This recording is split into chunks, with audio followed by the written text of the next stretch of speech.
आज के हमारे गेस्ट है रियल एस्टेट इंडस्ट्री के एक बहुत बड़े खिलाड़ी जो 25 साल से मुंबई रियल एस्टेट इंडस्ट्री में है। उनका नाम है मिस्टर निखिल पटनी। तो चलो उनका स्वागत करते हैं। Hello sir. हेलो देवम। तो आप अपना एक छोटा सा इंट्रोडक्शन दीजिए। सबसे पहला इंट्रोडक्शन तो ये कि देवम का मैं पापा हूँ। गलती क्या? केवान मुझे। ओके, सो मेरा इंट्रोडक्शन बहुत एकदम शॉर्ट में देता हूँ कि करीब मुझे 30 साल हो गए काम करते करते और मेरी उम्र है 49 ईयर्स। सो आप इमेजिन करो कितने साल से मैं काम कर रहा हूँ। उसमें से मेरा करीब 25 साल का एक्सपीरियंस रियल एस्टेट का रहा, जिसमें से करीब 20-22 साल 21 साल करीब मैंने रियल एस्टेट में जॉब्स किए और 4 साल से मैं अपना एक कंपनी चला रहा हूँ जिसका नाम है डेस्टिनी वन रियल्टी LLP, जो मोस्टली मैंडेट जो बिल्डिंग्स के होते हैं वो लेती है हमारी कंपनी। ओके। तो ये मेरा छोटा सा शॉर्ट ब्रीफ है। आपसे एक पहला क्वेश्चन ये है कि आपने बिजनेस कौन से ईयर में स्टार्ट किया? हमने बिजनेस शुरू किया मिड 2021 में। जो एग्जैक्टली कोविड के सेकेंड वेव का टाइम था। हाँ बिल्कुल, सेकेंड वेव का टाइम था तो समय। उस समय आपको फाइनेंसर्स या बाकी सारे कुछ प्रॉब्लम्स नहीं फेस हुए? हमारे बिजनेस में फाइनेंस की इतनी ज़रूरत नहीं होती जितनी नॉलेज की होती है, जितनी एक्सपीरियंस की होती है। और हमारे पास फाइनेंस चाहे था या नहीं था, हमारे पास नॉलेज और एक्सपीरियंस भरपूर था। सो हमें और कोई ज़रूरत नहीं थी। सो बिजनेस स्टार्ट करने से पहले ये क्वेश्चन है जो शायद आप अनकंफर्टेबल हो आंसर करने के लिए, लेकिन आपका लास्ट पैकेज क्या था बिजनेस स्टार्ट करने से पहले? कोई पैकेज बताता नहीं है, लेकिन समझ लो कि ये पैकेज करोड़ रुपए का आधा था। मैं एक साधारण सा बीकॉम पास लड़का, और वहाँ से अपनी करियर को बढ़ाता बढ़ाता बढ़ाता अपने एक्सपीरियंस को एक्सपांड करते करते वो लेवल तक पहुँचा कि कई सारी कंपनियों ने मुझे रिकॉग्नाइज़ किया कि तुम्हें इससे भी बेटर पैकेजेस मिल सकते हैं। लेकिन तब तक हमारी फैमिली भी ग्रो कर चुकी थी और मैं सोच रहा था कि अभी अच्छा खासा एक्सपीरियंस हमने ले लिया है, अब इस एक्सपीरियंस का इस्तेमाल बिजनेस के लिए क्यों ना किया जाए। हम दूसरों के बेनिफिट के लिए, दूसरी कंपनीज़ को जो बेनिफिट दे रही थी हमारी एक्सपर्टीज़, उसके बदले वो एक्सपर्टीज़ हमें ही बेनिफिट क्यों ना करें। ये एक सोच थी मन में, और तभी हमें देवम ने, जो मेरा बेटा है, आपने सपोर्ट किया उस समय कि आप पापा करो बिज़नेस, हम आपको सपोर्ट करेंगे। तो वो एक कॉन्फिडेंस की वजह से, प्लस फैमिली की ऐसी इच्छा थी कि अब हमारे पास जो है वो इनफ है, आपने अगर बिजनेस करने की कोशिश की तो आप अभी कर सकते हो। We all are supportive. So मेरी फैमिली भी सपोर्टिव थी। प्लस कोविड ऐसा टाइम था कि हमारी सैलरीज आधी हो चुकी थी, ऑलमोस्ट 50%, और काम पूरा करवाया जा रहा था। तो ये जो समय था, उस समय में मैंने सोचा कि चलो इतना ही काम करना है तो हम अपने लिए क्यों ना करें। So we started our own company. फिर भी एक करोड़ से आधा आपने बोला, तो 50 लाख रुपए का तकरीबन आपका पैकेज था, वो छोड़ना और खुद की कंपनी स्टार्ट करना, that too at the age of 40+, ये एक बहुत हिम्मत वाला काम है। तो ये हिम्मत आप में आई कहाँ से? इतने साल की एक्सपर्टीज प्लस थोड़ा सा सेविंग्स जो हमारे पास था, जिससे घर चल सकता है। ये मैं जानता था कि अगर हम बिज़नेस की शुरुआत करें, अगर सक्सेसफुल हो नहीं, अगर कोई गड़बड़ होती है, तो भी हमारे पास इनफ सेविंग्स है जिससे हम घर वगैरह चला सकते हैं, आगे का लाइफ को बिना स्टैंडर्ड को गिराए हम जी सकते हैं। यही चीज़ मुझे कॉन्फिडेंस दे रहा था। इसी से हमने हिम्मत जुटाकर आगे बिजनेस करने की कोशिश की। आपको जॉब में कौन कौन सी अपॉर्चुनिटीज़ मिली थी जो शायद आपके प्रीवियस अपॉर्चुनिटीज से ज़्यादा थी? मैं कोई कंपनीज़ का नाम लेने के लिए नहीं बोल रहा हूँ, लेकिन मैं एक फॉर एग्जांपल मैं आपको बोलता हूँ कि कुछ कंपनीज़ होती है जो आपको बोलती है कि आपको 20% ज़्यादा पैकेज पे ले लेंगे। वैसे ऐसे आपको इंस्टेंस हुए आपके लाइफ में? बहुत बहुत। ये जॉब छोड़ने के बाद हर हर 15-15 दिन पे मुझे कॉल्स आते थे दैट कि लोगों को पता नहीं था कि मैंने जॉब क्यों छोड़ा। क्योंकि एक अच्छे लंबे अरसे से मैं रियल एस्टेट में काम कर रहा था, तो जहाँ जहाँ भी मैं काम करता था तो वहाँ के कलीग्स छोड़ के कहीं और काम करने चले जाते थे। फिर कहीं और से लोग हमारे पास काम करने, जहाँ मैं करता था वैसे आते थे। मेरे ऊपर जो काम करते थे, मेरे मैनेजर्स थे, वो कहीं अलग अलग जगहों पर, कहीं बड़ी पोस्ट पर थे। मेरे अंडर जो काम करती थी वो टीम अलग अलग जगह पर अलग अलग लेवल्स पे थी। तो अब ऐसा हो चुका था कि पूरे इंडस्ट्री में लगभग हर रियल एस्टेट कंपनी में मेरे दो तीन पहचान वाले लोग जो मेरे से बहुत ज़्यादा करीब थे और जुड़े हुए थे, उन सब लोगों से मैं कनेक्टेड था। तो लोगों को ये लगा कि मैंने किसी जो ऑब्वियस रीजंस होते हैं, सैलरी हाइक्स वगैरह के लिए मैंने जॉब छोड़ी है। तो मुझे हर कंपनी से कोई ना कोई तो मैसेज करता है, सर क्या आप जॉब देख रहे हो, आप चेंज करना चाहते हो, हम आपको अच्छी अपॉर्चुनिटी देंगे। ऐसी बड़ी बड़ी कंपनीज जो रियल एस्टेट की तुम जानते हो मुंबई में, लगभग उनमें से कोई कंपनी बाकी नहीं है जिन्होंने मुझे ऑफर नहीं दिया होगा। मैक्सिमम कितना बड़ा ऑफर था जब आप बोलते हो बड़ा ऑफर था? ये अमाउंट तो मैं नहीं डिस्क्लोज कर सकता, लेकिन पोजीशंस बहुत अच्छी अच्छी थी। मुझे सेल्स डायरेक्टर के रूप में या इंडिया हेड के रूप में भी लेने को तैयार थे। अच्छा। जो बहुत अच्छी अपॉर्चुनिटी थी, पर मैं अपनी प्रोफाइल को लो रखते हुए और बिजनेस की शुरुआत में सबसे लोएस्ट होना चाहिए। पूरी ज़िंदगी में लीडर रहा तो उस लीडरशिप का इस्तेमाल करते हुए मैंने अपनी छोटी सी एक टीम बनाई और छोटे से बिजनेस की शुरुआत की। ऐसा समझ लीजिए कि मैं मुकेश अंबानी के यहाँ काम करता था और मेरी लेवल बहुत ऊंची थी, और फिर मैंने शुरुआत की एक किराने की दुकान से। ये एग्जाम्पल है। तो इतनी छोटी सी शुरुआत मैंने की। राइट। सो आपका जो बिज़नेस है डेस्टिनीवा रियल्टी जो आपने शुरू किया, उसका सबसे पहला प्रोजेक्ट कहाँ पे आपने शुरू किया था? पहले 6 महीने हमें एक भी प्रोजेक्ट नहीं मिला। ये हमारी सक्सेस स्टोरी की शुरुआत है। ओके। 6 महीने तक हम सिर्फ अपने आप को इंट्रोड्यूस करने में लगे हुए थे कि हम लोगों को बताएं कि हम कौन हैं, हम क्या करते हैं, हमारा एक्सपीरियंस क्या है, जो लोग हमें नहीं जानते थे।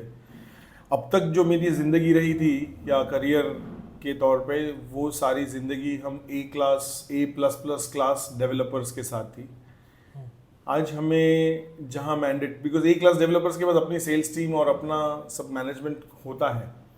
जो B क्लास या C क्लास डेवलपर्स हैं, जो यूजुअली सबर्ब्स के अंदर होते हैं या भले इवन साउथ मुंबई में भी हो, सिटी में भी हो, तब भी वो इक्कल दोक्कल बिल्डिंग यानी single building, stand alone building बनाते हैं, जिनके पास अलग अलग टीम्स नहीं होती है। मान लो उनको लीगल एडवाइस चाहिए तो बाहर के लीगल एडवाइजर से एडवाइस लेंगे।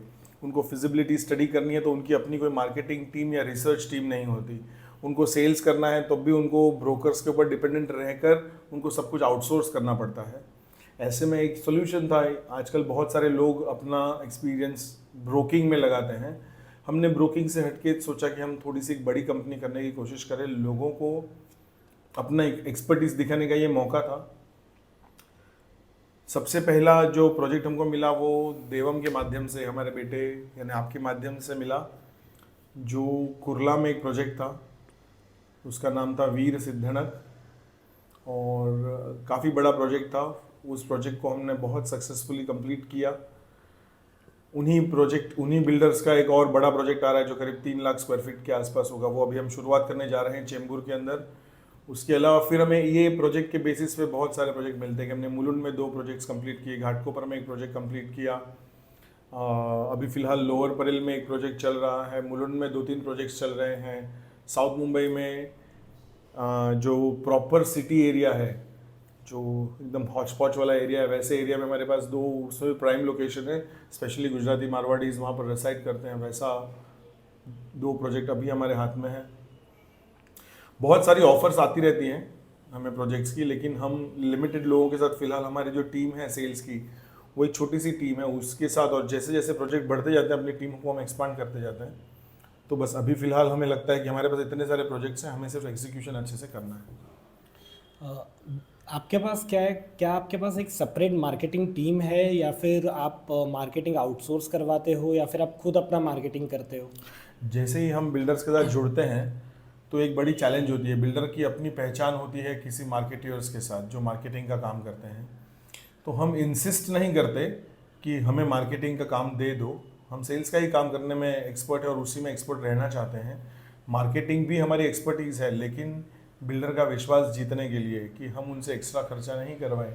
जो आज की डेट में ऐसा एक ट्रेंड बन चुका है कि जो भी मैंडेट कंपनीज होती है वो बिल्डरों से बहुत खर्चा करवाती है। हम बिल्डर को बोलते हैं कि हम अपनी सेल्स स्ट्रैटेजी देंगे जिससे लीड जनरेट होगी, आपके यहाँ पे वॉक-इन्स बढ़ेंगे, और वो स्ट्रैटेजी हम आपको देते हैं। अगर आपके पास अपनी मार्केटिंग कंपनीज़ हैं या कोई ऐसी एजेंसी है जो मार्केटिंग का सारा 360 डिग्री वर्क कर सकती है, तो हम स्ट्रैटेजी प्रोवाइड करेंगे। अगर आप मुझे बड़ा काम देते हो तो ये स्ट्रैटेजी का 1 रुपये का कॉस्ट नहीं है, फ्री ऑफ कॉस्ट। ओके, सो आपकी अलग से मार्केटिंग स्पेशल हमारे पास टीम है, अच्छा टीम we है have a marketing team provided if the developer needs our services. 99% ऐसा होता है इंडस्ट्री में कि वो बिल्डर के पास अपने ही लोग होते हैं, जो कोई ब्रोशर बनाने वाला होता है, कोई होर्डिंग्स वाला होता है, कोई इंटरनल मार्केटिंग टीम होती है, ऐसी कुछ ना कुछ चीज़ें होती है, तो हम उसमें इंटरफेयर नहीं करना चाहते, हमको रिजल्ट से मतलब है। जैसे कि एक नेक्स्ट क्वेश्चन की तरफ बढ़ते हैं, जैसे कि 4 साल ऑलमोस्ट कंप्लीट हो गए आपके कंपनी को, तो अब तक कितने का सेल किया है आपने टोटल मिला के? अब तक हमारे छोटे छोटे प्रोजेक्ट्स रहे, फिर भी साल में कम से कम हम 100 करोड़ के आसपास का सेल करते थे, 100 करोड़ 100 करोड़ हर साल। तो अभी हमारे प्रोग्रेसिव में ऐसा होता है, पिछले साल तक बहुत स्लो था बिकॉज हमने शुरुआत की तभी तो कोविड था, मुश्किल से एक आध प्रोजेक्ट था, तब तो हम 100 करोड़ तक नहीं पहुंच पाए थे, लेकिन सेकेंड ईयर ऑनवर्ड्स लगभग 100 करोड़ के आसपास हमारा प्रोग्रेस हो रहा है। और आज हम 4th ईयर में हैं, आज जितने प्रोजेक्ट्स हमारे हाथ में हैं, मान लो उसका भी हम सेल चेक करेंगे तो कम से कम 350-400 करोड़ तो पहुंचेगा। ये हमारी आपके कैसे एक्सपीरियंस रहे हैं? जैसे एक बार सेल्स हो जाता है, ये जो प्रोसीजर क्या होता है कि आपको जो कमीशन बेसिस पे आपका पूरा बिजनेस मॉडल टिका हुआ है, ये जो कमीशन साइकिल है वो कितने दिन में आप बिल्डर से लेके आपके जेब तक ये प्रोसीजर कितने दिन चलता है? बहुत जटिल क्वेश्चन है। बहुत सारे बिल्डर्स हैं जो बहुत अच्छे हैं पेमेंट देने में, उन लोग वेंडर्स का ख्याल रखते हैं, तो ऐसे बिल्डर्स के साथ जब हम काम करते हैं तो पेमेंट मांगना नहीं पड़ता, आ जाता है। बहुत सारे ऐसे बिल्डरों के साथ भी हम काम करते हैं जो अपने तरीके से पेमेंट करना चाहते हैं, वो प्रॉमिस करते हैं कि 2 महीने में दे देंगे, वो कभी 6 महीने में देते हैं, कभी 4 महीने में देते हैं, हाँ पर दे देते हैं। अभी तक हमारे पैसे बेड डेट्स में किसी का भी पैसा नहीं गया। अच्छा, हाँ, पर टाइम का कोई ठिकाना नहीं है आज की डेट में। Even though the entire industry is streamlined and synchronised with rules of RERA, yet brokers का payment is a big issue. Okay, builder माल बेचते वक्त ब्रोकर्स को बहुत लालन पालन देते हैं, उसको अच्छा खाना खिलाएंगे, अच्छी ब्रोकर्स मीट करेंगे, रिकग्निशन के लिए उनको अवार्ड्स रिवॉर्ड्स देंगे। मैं ऐसे कोई भी रिवॉर्ड फंक्शंस अटेंड नहीं करता, आज तक नहीं किए मैंने। नो रिवॉर्ड्स अवार्ड्स, बिकॉज वो रिवॉर्ड अवार्ड सब ऐसे देते हैं कि मैंने 100 फ्लैट्स बेचने की मेहनत की थी, मुझे भी रिवॉर्ड दिया, और जिसने 2 फ्लैट के लिए वहाँ पे कस्टमर लाए थे उसको भी दिया, तो ये मैं समझ गया हूँ कि गिमिक है। But anyways, so this is what happens in the builders lobby. तो ये सब अवार्ड रिवॉर्ड रिकग्निशन वगैरह सब कुछ मिलता रहता है लोगों को। what is the legal security which a broker have which a broker has? अगर उसका पैसा अटक गया कहीं पे तो वो कहाँ पे जा सकता है अपना पैसा निकलवाने के लिए? रेरा ने आज ऐसा रूल बनाया है कि जो भी एग्रीमेंट होता है उस एग्रीमेंट में उस ब्रोकर का नाम डाला जाए, प्लस कितने परसेंटेज देने हैं वो लिखे जाए। मोर और लेस सभी लोग फॉलो कर रहे हैं। तो सिक्योरिटी एज सच अभी तक कोई हमें ऐसा केस करना नहीं पड़ा कि हमको कहीं फाइट करना पड़े, इसलिए मैं ज़्यादा डेप्थ में नहीं जानता। पर टाइम पे तो पेमेंट नहीं आता है, ये बात तय है, और रेरा आगे उसका ध्यान रखेगी, ऐसी हम कोशिश कर रहे हैं। मैं कुछ लोगों से बातें कर रहा हूँ कि रेरा में इसके स्ट्रॉन्ग रूल्स बने हर बिल्डर, बिकॉज बिल्डर का जो पेमेंट शेड्यूल होता है वो उसके कंस्ट्रक्शन के बेसिस पे होता है। कंस्ट्रक्शन डिपेंडेंट है उनके फाइनेंशियल कंडीशन प्लस उनके अप्रूवल्स पे। अप्रूवल्स करने वाले लोग गवर्नमेंट में हैं, तो वो कितनी जल्दी अप्रूव करेंगे वो पता नहीं है। तो आज जब मैं अंडर कंस्ट्रक्शन कोई प्रॉपर्टी बेचता हूँ और मेरा पेमेंट ड्यू होने वाला है, मुझे ऐसा लगता है कि मेरा क्लाइंट 10% अमाउंट दे देगा 1 महीने के अंदर, लेकिन 10% देते समय पता चलता है कि बिल्डर के पास कोई अप्रूवल नहीं है या कोई प्रॉब्लम है, तो वो एक्सटेंड हो जाता है। तो मेरा बुकिंग तो हो गया है, लेकिन मुझे पेमेंट कब मिलेगा? जब क्लाइंट उनको उनका ड्यू पेमेंट दे देगा, उसके बाद बिल्डर मुझे बताएगा कि आप अपना बिल रेज करो, उसके बाद मेरा पेमेंट रिलीज होगा। सो टाइम फ्रेम नहीं है। सिक्योरिटी एज सच, इनसिक्योरिटी से मुझे तो कुछ नहीं लगता। हाँ, देर होती है लेकिन पैसा मिल जाता है। सो जैसे कि आपने बोला कि कभी कभी देर हो जाती है, तो जो छोटे लेवल के ब्रोकर्स है, जो लोकल ब्रोकर्स है, उनके और जो जिनको चैनल पार्टनर बोला जाता है और मैंडेट बोला जाता है, ये तीनों के बीच में एक फ़र्क समझा दीजिए। कोई फ़र्क नहीं है, तीनों सेम है। अच्छा, ब्रोकर, लोगों को ऐसा लगता था कि हमें दलाल बोला जाता है, पर हम दलाल हैं। तो ये दलाल word is basically a person who makes two people meet for a exchange of property with the money or properties with properties or any kind of barter. The middleman is known as दलाल, और वो अपना commission लेता है। इसमें कोई शर्म आने की बात है, पर पता नहीं लोगों को ब्रोकर नाम से नफरत थी, इसलिए लोगों ने चैनल पार्टनर बना दिया। चैनल पार्टनर बेसिकली एक कंपनी की एक चैनल होती है सेल्स आने की, मतलब ये इसका जरिया है कि इसके ज़रिए से हमारा सेल होगा, तो वो चैनल पार्टनर है। तो पार्टनर शब्द सुनने में बड़ा अच्छा लगता है कि मैं XYZ बिल्डर का पार्टनर हूँ, चैनल ना जुड़े तो पार्टनर हूँ, तो सुनने में अच्छा लगता है, इसलिए वो सूदिंग वर्ड है। मैंडेट ब्रोकर्स ऐसे होते हैं जिनका संबंध बिल्डर से भी होता है और ब्रोकर से भी होता है, बिकॉज उसको नेटवर्किंग करनी पड़ती है। वो सारे ब्रोकर्स मिलकर एक प्रोजेक्ट बेचते हैं, उसमें एक जो लीड करता है वो मैंडेट ओनर है। बाकी तो काम उतना ही है। कमाने वाला ब्रोकर तो अल्टीमेटली जो माल बेचता है वही ब्रोकर ज़्यादा कमाता है। ग्राउंड लेवल पे जो काम करता है वो ज़्यादा कमाता है। राइट। एक थोड़ा सा डिफिकल्ट क्वेश्चन है आपके लिए कि मुंबई की जो बिल्डर लॉबी है, do they have black money और do they don't have any black money? Have you seen such cases और instances where you have seen amounts of black money? ये क्वेश्चन बड़ा जटिल है। मुंबई में क्या हो रहा है वो तो हम न्यूज़पेपर में पढ़ते ही रहते हैं, और ये सारी न्यूज़ मैं भी न्यूज़पेपर में पढ़ता हूँ कई बार कि बहुत सारे बिल्डर, आज ज़्यादातर बिल्डर्स ने स्पेशली रेरा आने के बाद, और जो माल लेने वाले हैं उनके पास भी कोई ब्लैक मनी नहीं है। पहले शायद जनरेट होता होगा, अभी किसी के पास ना ब्लैक मनी जनरेट होता है, ना बिल्डर के पास कोई स्कोप है ब्लैक मनी लेने का। सो मोर और लेस वो जो एक पैरेलल मार्केट चलता था ब्लैक मनी का, वो एबोलिश हो चुका है, अब नहीं है। अच्छा, जो न्यू होम बायर्स है, जिनका जो नए नए जॉब कर रहे हैं, जो यंग जनरेशन है, जो 40 to 60 लाख अपना खुद का जमा करके या फिर लोन लेके इतनी अमाउंट्स अगर वो इन्वेस्ट करना चाहते हैं, तो आप क्या एडवाइस दोगे कि कहाँ पे करना चाहिए? आज की डेट में रियल एस्टेट जैसा सेफ जोन इन्वेस्टमेंट के लिए कुछ भी नहीं है। रियल एस्टेट में कहाँ पे पैसा लगाना? जहाँ पर इंफ्रास्ट्रक्चर के डेवलपमेंट होने का स्कोप हो वैसी जगह पर। बाकी जहाँ पर मार्केट सैचुरेट हो चुका है वहाँ पर ग्रोथ तो होगा, लेकिन जो परसेंटेज है वो काफ़ी कम होगा। मान लो एग्जांपल लेता हूँ कि मान लो अभी कोई एक सबर्ब है जैसे कि बोरीवली।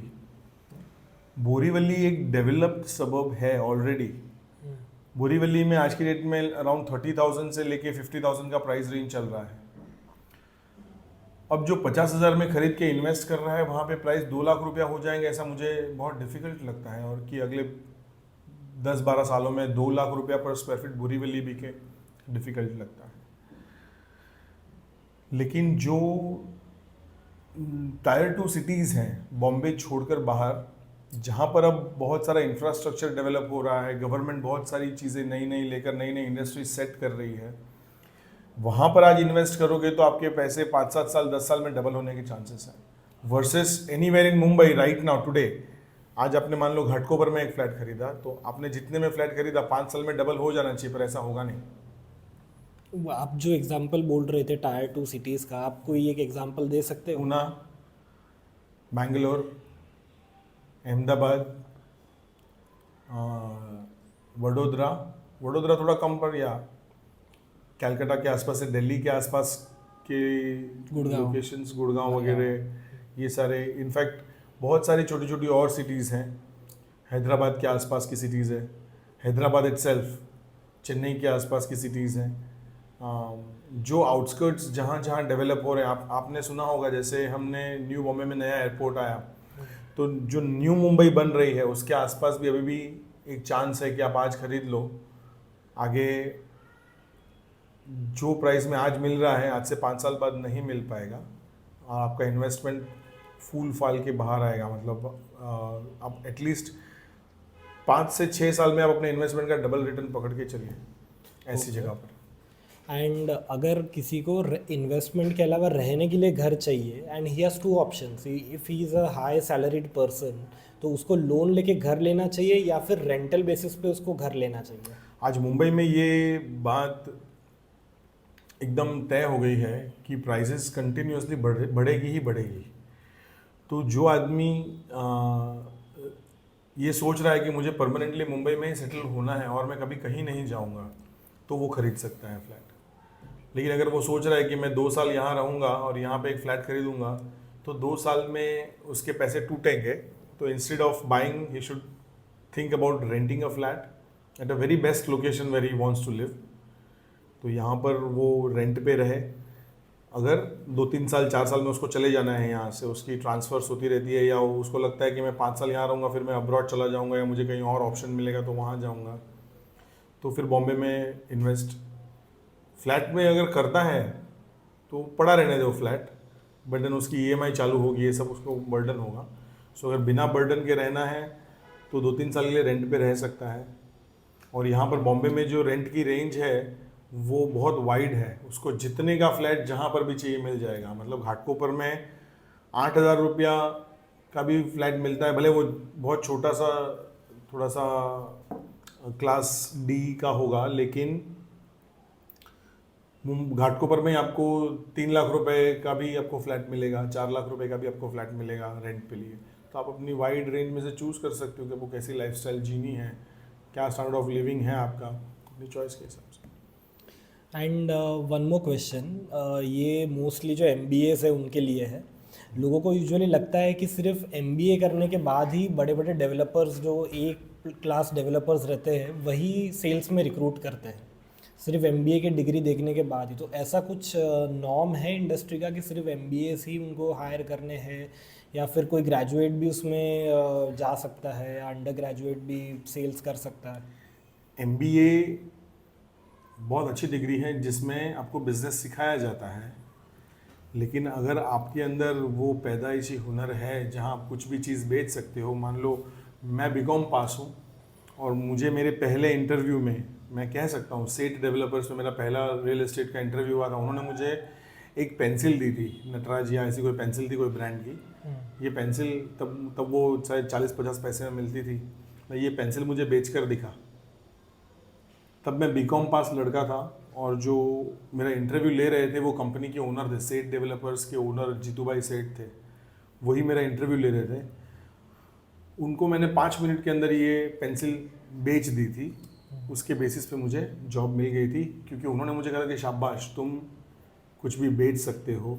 तो कहने का मतलब तुम्हारी कम्युनिकेशन स्किल्स, मार्केट को समझने की तुम्हारी ताकत, मार्केट को समझने का तुम्हारा जो नज़रिया, या मार्केट को समझने के लिए जो इंटेलिजेंस चाहिए, अगर वो तुम में है, कॉम्पिटेंस कहते हैं, मतलब kind of competency is required for sales in a competitive market. उसमें पेशेंस और रेजिलियंस सबसे बड़ी चीज़ है। अगर ये दो आपके पास है तो वो MBA हो या MBA ना हो। एक एग्जाम्पल है, मेरी जो लास्ट कंपनी थी उसमें एक लड़का काम करता था, वो लड़का ऑफिस बॉय था, प्यून, ओके। और ग्रेजुएट भी नहीं था, 10th पास था, शायद 11th पास, मुझे याद नहीं एग्जैक्टली, बट 10th 11th पास था। आज वो सक्सेसफुली एक असिस्टेंट जनरल मैनेजर है जिसके अंडर MBA काम करते हैं, और he himself has accelerated to such a level, I mean his entire life is accelerated because of his dedication towards his work, कि उसने कई सारे बड़े बड़े, मान लो 50 एकड़ के प्रोजेक्ट उसने अपनी लीडरशिप में बेचे। तो ऐसा कोई ज़रूरी नहीं है कि MBA ही कुछ करेगा। मैंने ऐसे बहुत सारे MBA फेलियर्स को देखा है जो एक्चुअली जीवन में कुछ नहीं कर पाए, वो अपनी डिग्री को लेकर नाचते रहे full time. I am sorry to all the MBA guys that this is not for you, but then these are for few MBAs who actually don't want to do anything. They just think that MBA is everything, but no. I beg to differ, and I say that anybody who has desire to grow can do it on the basis of their normal graduation, even lesser than that. And I feel that I myself am such an example. I was a very average student while I was studying in the school and then the college, and I never thought about getting into any better studies for post graduation because I thought I would definitely fail and then get into an inferiority complex. Rather, I chose to start my career at a very tender age of 20. Almost 19, 20, I started working and I was successful throughout. That's all. That's good. And one more, this is the last question I'm asking you, and the most important question, which is the top developer that in Mumbai that anyone can prefer to work with the best work environment? It is very difficult because it is how you adjust yourself into the environment that's created for working. It's not about developer being very good because developer who's sitting in his house doesn't know what's happening in his company. Only the rules and policies are formed by him and his company. It has to be adhered by his line managers, I mean from the top hierarchy towards the bottom. लेकिन अगर उसमें से कोई एक कड़ी कमज़ोर है, कोई XYZ आदमी किसी कंपनी में काम करता है, उसका मैनेजर ठीक नहीं है, ऐसा हो, या वो खुद एक टीम वर्क करने वाला लड़का है और वो टीम वर्क अच्छे से नहीं कर रहा है, वो आलसी है और उसको लग रहा है कंपनी ठीक नहीं है, तो ये माहौल में से बाहर निकलने के लिए आप सिर्फ अपने बिल्डर का एज और डेवलपर जो उसका मूल काम है बिल्डिंग बनाना, तो वहाँ पे वो कितना नामचीन है ना, कितनी अच्छी क्वालिटी देता है, लोग जानते हैं उसको उसकी क्वालिटी के लिए, ऐसे डेवलपर्स को चूज़ करो। सैलरी चेक करो कि आपको जो लेवल की सैलरी मिलनी चाहिए उतनी मिल रही है या नहीं, ये दूसरा पॉइंट।